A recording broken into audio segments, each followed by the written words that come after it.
He was the ruler of the largest empire on earth, crowned with immense power, but in the end, his throne crumbled beneath him.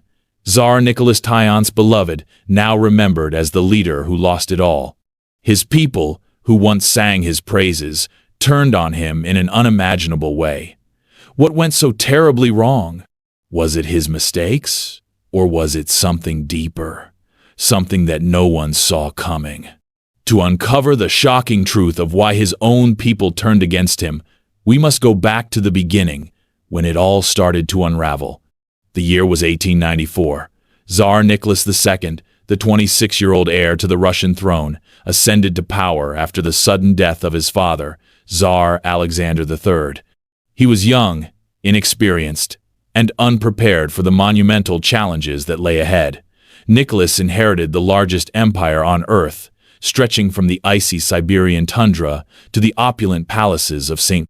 Petersburg. At the time, Russia was at the height of its power, a colossal force on the world stage.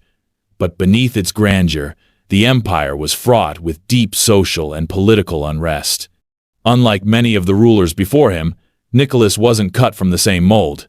He was a deeply devout man, bound by a strict belief in the divine right of kings. He believed that the throne had been given to him by God, and that his rule was above all earthly challenges. But this belief became his greatest flaw. Nicholas was not a man who took the pulse of his people or adapted to changing times. Instead, he kept his gaze firmly fixed on his royal duties, believing that fate would guide him. This detachment from the suffering of his subjects would come to haunt him. As Russia hurtled into the 20th century, the country was on the brink of monumental change. The early stages of industrialization were already underway, but the social structure remained largely medieval. Russia's population was overwhelmingly peasant, with millions living in dire poverty. While the elite lived in the comfort of luxurious estates and palaces, the vast majority of Russians worked in squalid conditions, barely scraping by. Workers, who labored in the factories that dotted the cities, faced long hours, dangerous conditions, and meager pay. Despite this, Tsar Nicholas remained largely unaware of the hardships of his people, his attention absorbed by the grandiose ceremonial life of the royal court. The growing social inequality, coupled with a lack of political representation, created a powder keg ready to explode. But for Nicholas, the real test of his leadership came not from his own people, but from abroad. In 1904, Russia entered into a war with Japan, a conflict that Nicholas believed would bolster his status and strengthen his authority. The war was supposed to unite the Russian people, a brief and victorious campaign that would demonstrate Russian might to the rest of the world. But things didn't go according to plan. The Russo-Japanese War turned into a catastrophic disaster. Despite Russia's immense size and military resources, the empire was unprepared for modern warfare. Japan, though smaller and less powerful, was more advanced in its military technology and tactics. What followed was a series of humiliating defeats for Russia. The war exposed the weakness of Nicholas's leadership and the incompetence of his military advisors. The Russian people were stunned not only by the scale of the defeat, but by the fact that their czar seemed utterly incapable of handling the crisis. The loss of so many soldiers and resources to a smaller, less powerful nation shattered the confidence the people had in their leader. The defeat sparked outrage across Russia. The czar, once seen as the unshakable pillar of the empire, was now a figure of ridicule. The news of the loss spread quickly, and people began to question the ability of their monarch to lead them through the complexities of modern politics and warfare. The Russian population, already struggling under economic hardship, began to demand change. They no longer viewed Nicholas as the benevolent ruler who would protect their interests. Instead, he was seen as an isolated monarch, detached from the suffering of the people. The first signs of a brewing revolution began to show in 1905. The workers, who had long suffered from poor conditions, began organizing strikes. Intellectuals and political activists, inspired by the revolutionary movements sweeping across Europe, started calling for political reform. The demand for a constitutional monarchy grew louder. But Tsar Nicholas, believing that his divine right to rule was unquestionable, resisted these calls. He refused to give in to any form of political reform, relying instead on repression and violence to silence his critics. One of the most significant turning points came in January of 1905, when a peaceful protest led by a priest named Father Gapon marched to the Winter Palace in St. Petersburg to present a petition to the Tsar. The protesters, made up largely of workers and their families, sought basic reforms: better working conditions, fair wages, and more political freedom. They were met with gunfire. The Tsar's soldiers opened fire on the peaceful crowd, killing hundreds. The massacre, which came to be known as Bloody Sunday, shattered the image of Tsar Nicholas as a father figure to his people. The massacre wasn't just an act of violence. It was a turning point in Russian history, one that marked the beginning of widespread distrust in the monarchy. The massacre ignited a wave of protests across Russia, and the 1905 revolution began. Strikes, demonstrations, and violent clashes between the people and the army erupted in cities across the empire. Tsar Nicholas was forced to issue the October Manifesto, which promised basic civil liberties and the establishment of a legislative body, the Duma. But these concessions were too little, too late. Nicholas's failure to act decisively when his people first began to voice their discontent had led to a deep fracture between the Russian monarchy and its people. But even with these concessions, Nicholas's grip on power was slipping. The events of 1905 had exposed the cracks in his rule, and the people were no longer willing to accept his leadership without question. What Nicholas failed to understand was that the revolution wasn't just about social change, it was about the survival of the monarchy itself, and the storm was far from over. After the bloody events of 1905, the world was watching. Tsar Nicholas II, once untouchable, had been forced to take action, but his responses were often too little, too late. The people had tasted revolution, and once that spark was lit, it could not be extinguished so easily. The fear that the Russian monarchy might not survive the growing unrest became more real with every passing day.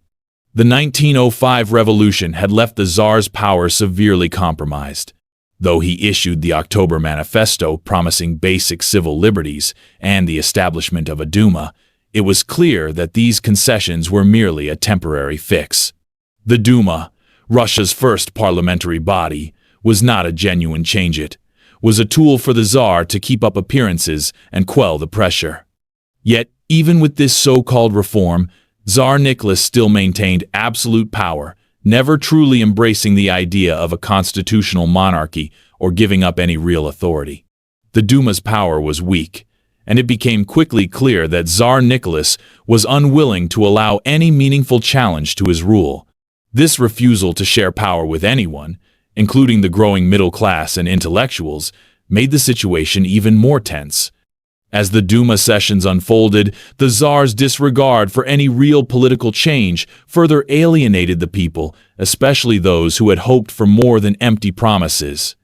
The world was also watching as Russia's political landscape was shifting under the weight of its own failures. Meanwhile, the international stage was a pressure cooker. World War I had broken out in 1914, and Tsar Nicholas believed that his participation in the war would unify his people, rallying them around a common cause. But the war would reveal even more cracks in his leadership. Russia, a country still struggling with internal instability, was ill-prepared for the horrors of modern warfare. What Tsar Nicholas couldn't have anticipated was how quickly the war would expose the weaknesses of his monarchy and how this global conflict would serve as the catalyst for the final downfall of the Romanov dynasty.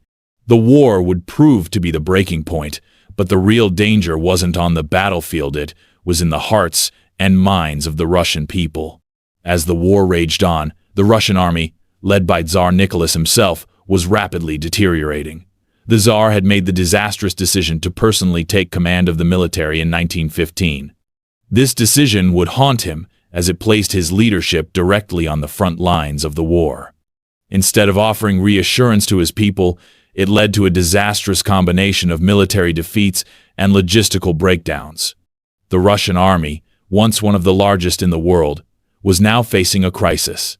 Soldiers were poorly equipped and underfed, and morale plummeted. Reports of defeat after defeat flooded back to Russia. This was a war that Russia was losing, and there was no end in sight. Meanwhile, Nicholas's absence from the capital only fueled the growing perception that he was out of touch with the suffering of his people. His wife, Tsarina Alexandra, was left in charge of the domestic government, while Nicholas was on the front lines. But Alexandra, though well-meaning, was not prepared for the weight of such responsibility. And worse yet, her reliance on the mystic Rasputin only added to the already widespread distrust of the monarchy. Rasputin, a man who claimed to have healing powers and was known for his unorthodox behavior, became a close advisor to the Tsarina. His influence over Alexandra and, by extension, the Russian government was controversial and deeply unpopular. Many saw Rasputin as a symbol of the corruption and ineptitude that defined the Romanov reign. Alexandra, under Rasputin's influence, made several disastrous decisions. Rasputin's involvement in political appointments and the dismissal of capable ministers alienated even the most loyal supporters of the monarchy. The Russian people, already suffering under the strain of war and famine, grew increasingly resentful of the Tsar's family and their connection to the mystic. Rumors about Rasputin's influence, combined with his reputation for scandalous behavior, fueled public anger. As Russia's internal crisis deepened, the revolutionaries and political reformers saw an opportunity to exploit the monarchy's weaknesses. The Tsar had been unable to address the growing discontent of his people, and as food shortages, military losses, and political chaos took their toll, the country began to fracture. Soon, an explosive chain of events would push Russia to the brink, and Tsar Nicholas II's own people would be the ones to demand his downfall. By the time 1917 arrived, the situation in Russia had become untenable. Protests, strikes, and demonstrations broke out across major cities. The Russian people, tired of war, starvation, and the oppressive rule of the Tsar, were taking to the streets in increasingly large numbers. The military, which had been the backbone of Tsar Nicholas's power, was no longer loyal. Many soldiers, once loyal to their Tsar, were now defecting to the revolutionary cause, joining the crowds in the streets and abandoning their posts. It was in Petrograd, now St. Petersburg, where the tipping point occurred.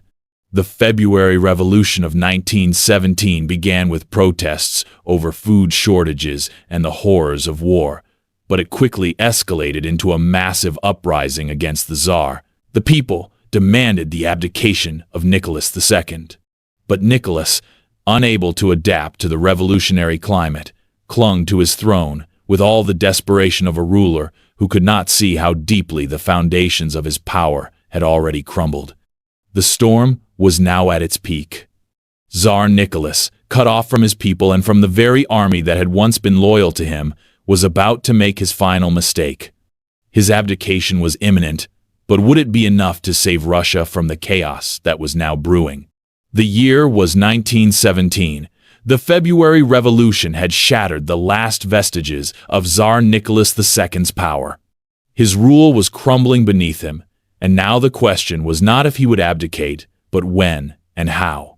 With the people in the streets, the army refusing to fight for him, and his own advisors advising against him, the Tsar was left with few options. By the time the revolution reached its boiling point, Tsar Nicholas was effectively a prisoner in his own palace. The events leading up to his downfall moved swiftly. He had failed to realize the scope of the unrest that was sweeping across his empire. The Russian people, pushed to their limits by war, starvation, and oppressive rule, had reached a breaking point. It all began with a strike in Petrograd, which quickly spread to other cities. As the protests grew, the army which had once been loyal to Nicholas began to side with the revolutionaries. Soldiers who had been sent to suppress the unrest were now deserting their posts, joining the crowds of protesters in the streets. The government crumbled, and Nicholas's authority evaporated. In response to the crisis, Tsar Nicholas made a fateful decision. He attempted to travel to the front lines in order to personally regain control of the military. But he was intercepted along the way, and it became clear to him that his empire was beyond saving. The streets of Petrograd had erupted in chaos, and the monarchy was no longer a viable institution. His ministers advised him to abdicate in order to prevent further bloodshed, but Nicholas hesitated. His refusal to acknowledge the severity of the situation had already sealed his fate. The revolutionaries, emboldened by their victory, now had one objective: the complete removal of the Tsar and his family from power. As Tsar Nicholas II finally relented, it marked the end of over 3 centuries of Romanov rule. On the 15th of March, 1917, Tsar Nicholas II abdicated the throne in favor of his son, Tsarevich Alexei. But this was a hollow gesture. Nicholas's abdication was not the final act of a monarch stepping down gracefully. It was the collapse of a once mighty empire. But the abdication was merely the beginning of a new chapter. While the Russian people celebrated their victory, the royal family was not yet safe. The revolutionaries had not only sought to overthrow the Tsar, they sought to erase the monarchy entirely. As the Romanovs were imprisoned and their fate sealed, a darker plan began to unfold. Once the Tsar abdicated, he and his family were placed under house arrest in the Alexander Palace.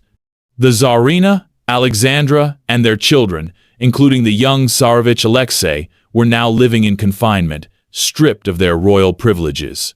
The family was moved to the town of Tobolsk in Siberia, away from the capital. Although they were technically not in immediate danger, it was clear that their fate had been decided. The revolutionaries and the new provisional government had no use for the Romanovs. Yet, the situation for the Tsar and his family grew increasingly dire. Throughout their imprisonment, Nicholas and Alexandra were often in the dark about the political developments surrounding them. They had been abandoned by their closest allies, and those who once pledged their loyalty to the monarchy now turned their backs. In their isolation, they remained hopeful, believing that the political upheaval would eventually subside and that they would be allowed to live out their lives in peace. But the revolution was not over.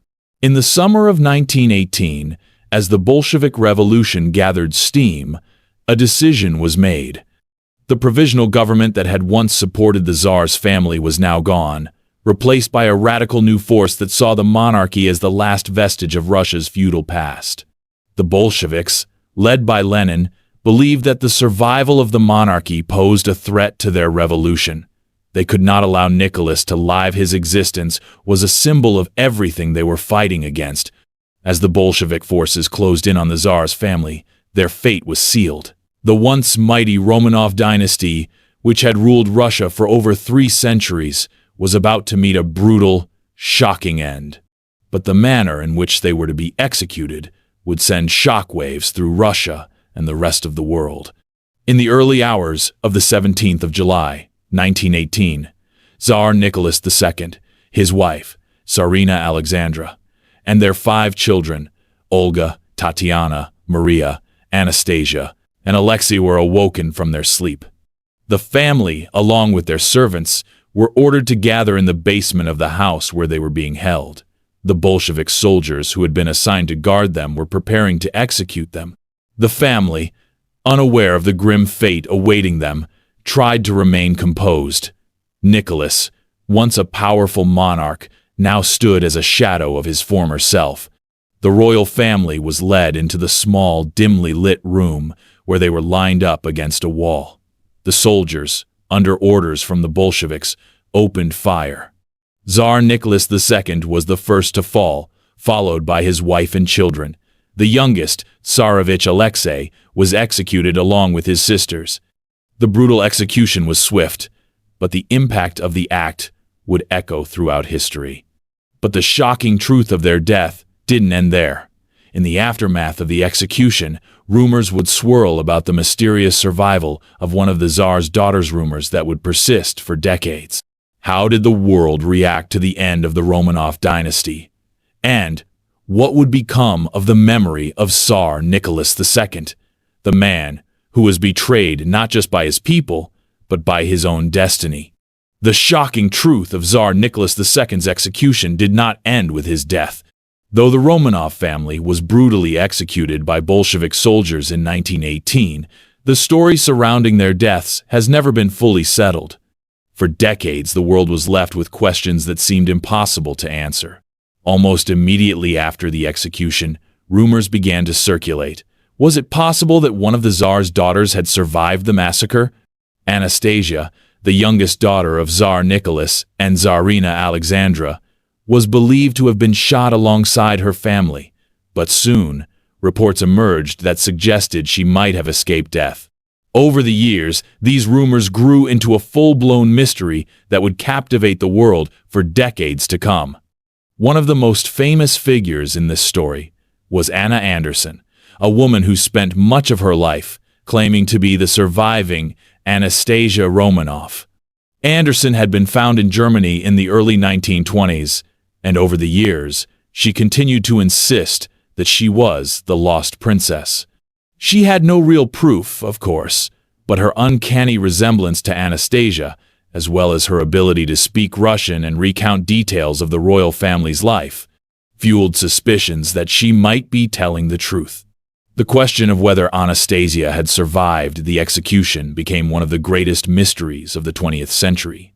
Anderson spent years living in exile, seeking recognition as the real Anastasia.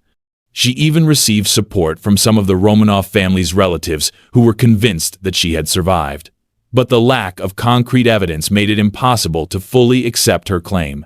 As the years went by, the mystery surrounding Anastasia's fate only deepened. But in the 1990s, a breakthrough would culminate that would finally put the rumors to rest. But what would this revelation mean for the memory of Tsar Nicholas II and the legacy of the Romanov family? The truth about Anastasia's fate wouldn't be uncovered until 2007, when DNA testing on remains found in Ekaterinburg, Russia, confirmed that the bodies of the Romanov family, including Anastasia and her brother Tsarevich Alexei, had been identified. In 2007, Russian authorities announced that they had finally confirmed the identity of the remains of the Tsar's family, ending years of speculation about Anastasia's survival. The remains had been found in 1991, after the fall of the Soviet Union, but it wasn't until years later that DNA testing confirmed the identities of all the Romanovs.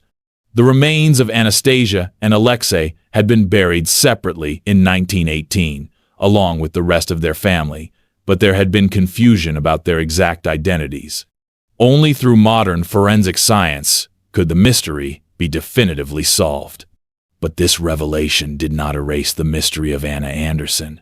For many, her insistence on being Anastasia, despite the overwhelming evidence to the contrary, was an enduring enigma. Why had she spent so many years in search of a family that she could never truly be a part of? Was it all for fame and recognition? Or was there a deeper psychological reason behind her obsession with the Romanovs? The story of Anna Anderson also brought attention to the broader themes of the Romanov family's legacy. Despite the brutality of their execution, the Romanovs remained a symbol of Russia's imperial past, and the mysteries surrounding their deaths only added to their mythos. The fate of the Romanovs became a symbol of the tragic end of an era, symbol of how the Russian Empire, once the largest and most powerful nation in the world, fell from glory. But the mystery of the Romanovs was not the only thing that remained unresolved. For decades, the world has been left wondering how much of Tsar Nicholas II's downfall was his fault, how much was shaped by the forces beyond his control, and what, if anything, could he have done differently to save his family and his empire? The execution of Tsar Nicholas II and his family marked the final end of the Romanov dynasty, but it also marked the beginning of a new Russia, shaped by the brutal reality of the Bolshevik Revolution. The monarchy had been overthrown, the centuries-old empire was no more, and the world watched as Russia descended into chaos. But even in death, Tsar Nicholas II's legacy remained deeply intertwined with the history of his country. The revolution that toppled the Romanovs gave rise to a new era. The Bolsheviks under Lenin seized power, and a harsh new regime took hold of Russia. The monarchy that had ruled the vast Russian Empire for over 3 centuries was replaced by the radical Marxist government that would eventually lead to the formation of the Soviet Union. The power and influence of the Tsars was gone, but the memory of Nicholas II and his family would continue to haunt Russia for years to come. Though his reign ended in disaster, the legacy of Tsar Nicholas II is still debated today. To some, he is remembered as a tragic figure and inept ruler who was overburdened by the responsibilities of a collapsing empire. His failure to adapt to the changing political and social landscape, combined with his deep-rooted belief in autocracy, left him blind to the discontent that was simmering among the Russian people. His inability to connect with his subjects and his failure to address the needs of his people became his undoing. But to others, Tsar Nicholas II is seen as a martyr, a victim of a revolution that went too far. His steadfast belief in the divine right of kings and his devotion to his family made him a sympathetic figure to many Russians, even those who had once been critical of his reign. The brutal execution of the Tsar and his family, along with the subsequent propaganda campaigns that sought to demonize him, only solidified his place in Russian history as a tragic, betrayed leader.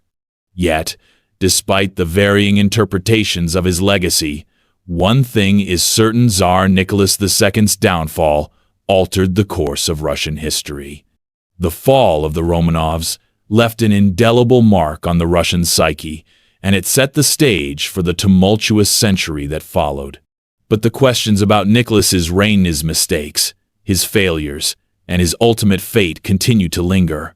Was he the cause of Russia's problems, or merely a man caught in the tides of history?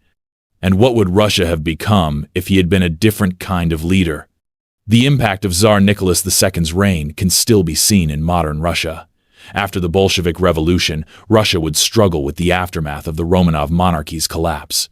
The monarchy's fall and the subsequent rise of communism brought with it a long period of hardship and repression for the Russian people. The Soviet Union, with its brutal methods of control and its emphasis on state power over individual freedoms, created an environment of fear and oppression that lasted for decades. But despite the horrors of Stalin's regime and the trauma of the Soviet Union, the memory of Tsar Nicholas II and his family was never fully erased. In the years following the fall of the Soviet Union, there was a resurgence of interest in the Romanovs. In 2000, Tsar Nicholas II and his family were canonized by the Russian Orthodox Church outside Russia, who recognized them as martyrs for their suffering and execution. The Romanovs were seen by many as victims of a brutal revolution, their deaths emblematic of the tragic end to an era. The 1990s brought another significant moment for the legacy of Tsar Nicholas II. The discovery of the Romanov family's remains in Ekaterinburg in 1991 gave rise to renewed interest in the fate of the Tsar's family. The remains of Tsar Nicholas II, Tsarina Alexandra, and their children were buried with full honors in 1998, marking the symbolic restoration of their legacy in Russia. The question of Anastasia's survival was finally put to rest, and the world could now mourn the death of the Romanovs as a tragic event that marked the end of Russia's imperial history. The Romanovs' legacy, however, is not only one of tragedy and loss. The question remains, if Tsar Nicholas II had been able to evolve as a leader, could the Russian Empire have avoided the revolutionary storm that would engulf it? What would have become of the Romanovs if Nicholas had made different decisions? Could the Tsar have saved his family and his empire from the chaos that followed? The collapse of the Romanov dynasty led to the creation of the Soviet Union, which would become one of the world's superpowers. Yet, despite the enormous changes that Russia underwent in the wake of the revolution, the shadow of the Romanovs loomed large. Nicholas II's reign, while marked by failure, continues to offer lessons about leadership, power, and the tragic consequences of ignoring the will of the people. The downfall of Tsar Nicholas II remains a powerful symbol of the dangers of autocracy and the disconnect between rulers and the ruled. His story is a reminder that no empire, no matter how powerful, can last forever, especially when it is built on a foundation of inequality, corruption, and an unwillingness to adapt to change. His failure to connect with the needs of his people sealed his fate, and the fate of his family. Yet, his story also serves as a cautionary tale of the deep cost of revolution, one that Russia would grapple with for much of the 20th century. The legacy of Tsar Nicholas II, though marked by failure, would ultimately inspire an entire generation of Russians to question the role of monarchy, the future of their country, and the possibility of change. Could Russia have avoided the bloodshed and the collapse of the Romanov dynasty if Nicholas had adapted in time? Or was the revolution and the fall of the Tsar an inevitable part of Russia's history? These questions continue to haunt Russia's past, even as they remain unanswered. Tsar Nicholas II's story is one of tragedy, missed opportunities, and an empire lost. His reign ended in betrayal, and his legacy has been a subject of debate ever since. Was he an inept ruler who failed to recognize the needs of his people? Or was he a tragic figure who, despite his best intentions, was caught in the tide of history that he could not control? The downfall of the Romanovs serves as a stark reminder of the dangers of autocracy and the need for a leader to understand and connect with the people they govern. Nicholas II's mistakes were not just those of poor governance, they were failures to adapt to the changing world and to listen to the cries of his suffering subjects. But what do you think? Was Tsar Nicholas II the architect of his own downfall, or was he simply a man trapped by forces beyond his control?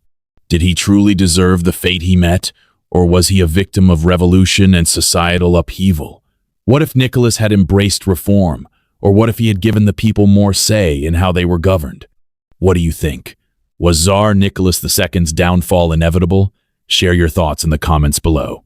As the Russian Empire crumbled, the future of the country lay in the hands of a new generation of leaders.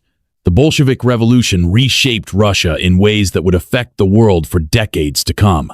But despite the revolution's success, the memory of the Tsar and his family continues to haunt the Russian psyche, and many still wonder what could have been.